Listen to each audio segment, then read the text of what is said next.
Praise lord. దేవుని నామమునకు మహిమ కలుగును గాక. యేసయ్య నామం పేరిట మీ అందరికీ ప్రత్యేకమైన వందనాలు తెలియజేస్తూ ఉన్నాను. ఈ ఉదయకాల సమయాన దేవుని వాక్యంలోనికి వెళ్దాం. ప్రార్థన. కృప కలిగిన దేవా నీకు స్తోత్రాలయ్యా. ఈ ఉదయకాల సమయాన్ని నీ వాక్యం ద్వారా మేము దర్శింపబడి ఆదరింపబడగలిగే కృపను మాకు దయచేయి. తోడై ఉండండి. యేసయ్య నామమున అడుగుచున్నాము తండ్రి. ఆమేన్. దేవుని వాక్యంలోనికి వెళ్దాం. మీకా గ్రంథం 8వ అధ్యాయం 7వ అధ్యాయం 8వ వచనాన్ని మనము చదువుకుందాం. నేను క్రింద పడినను తిరుగులేతును, నేను అంధకారమందు కూర్చున్నను, యెహోవా నాకు వెలుగుగా ఉండును.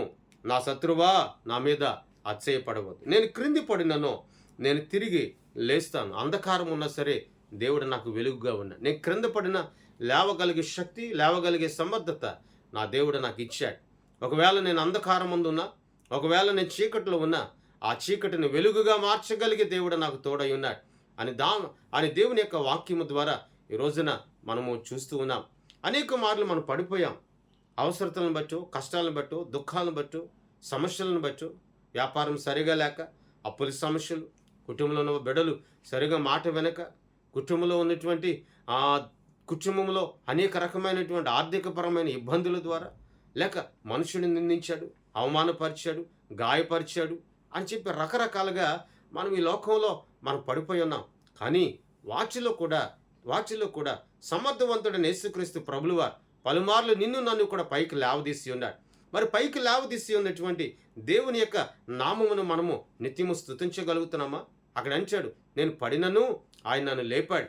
కానీ రెండవది అంటాడు కదా, అంధకారం మందు నేను కూర్చున్నా, ఆ అంధకారం నా దేవుడు వెలుగుగా మారుస్తాడు. నిజమే, నువ్వు భక్తి కలిగిన జీవితం కలిగి, ఆశీర్వదింపబడిన జీవితం కలిగి, దేవుని వాక్యం ద్వారా స్థిరపరచబడగలిగిన జీవితం కలిగి, దేవుని మాటల ద్వారా దర్శింపబడగలిగిన జీవితం కలిగి, నువ్వు ఎక్కడ కూర్చున్నా, ఏ స్థలంలో అడుగుపెట్టినా, ఏ స్థలంలో ఆత్మీయ జీవితమును కాపాడుకొనిచు ఆ స్థలంలో నువ్వు అడుగుపెట్టినా, ఆ స్థలంలో ఒకవేళ చీకటి ఉంటే ఆ చీకటిని నా దేవుడు వెలుగుగా మార్చగలిగే సమర్థవంతుడండి.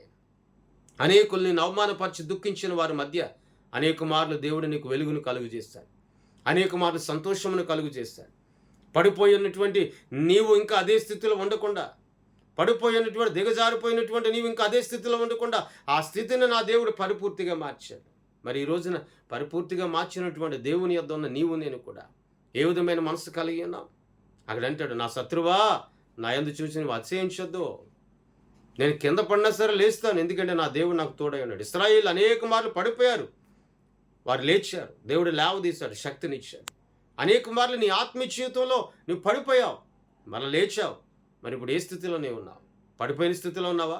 నిలబెట్టిన తర్వాత ఆ నిలబెట్టిన స్థితిని నువ్వు కాపాడుకుంటున్నావా?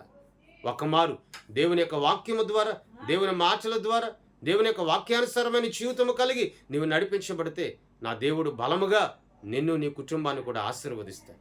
ఈ రోజున దేవుని యొక్క వాక్యమును పోలి నడిపింపబడగలిగినటువంటి జీవితము కలిగి నువ్వు నడిపింపబడితే నువ్వు ఎక్కడ అడుగుపెట్టినా, ఏ స్థలంలో అడుగుపెట్టినా ఆ స్థలంలో నా దేవుడు ఆశీర్వదిస్తాడు. ఇప్పుడు దేవుని బిడ్డ, పడిపోయినటువంటి స్థితిలో నేను పడిపోయి ఉన్నానని చింతొద్దు, నేను చీకట్లో ఉన్నానని చింతొద్దు, ఇదిగో చీకటి నా చుట్టూ ఆవరించబడింది అని చెప్పి నీకు చింతొద్దు, భయం వద్దు, భయపడవద్దు.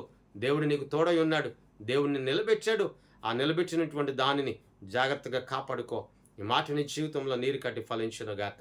ప్రార్థన. త్రియేక దేవా నీకు స్తోత్రాలు. ఈ మాట ద్వారా మేము దర్శింపబడినందుకు నీకు స్తోత్రాలు. శక్తిని దయచేయండి, ఆరోగ్యమును దయచేయండి, బలపరచండి, స్వస్థపరచండి. యేసయ్య నామమున అడుగుచున్నాము తండ్రి.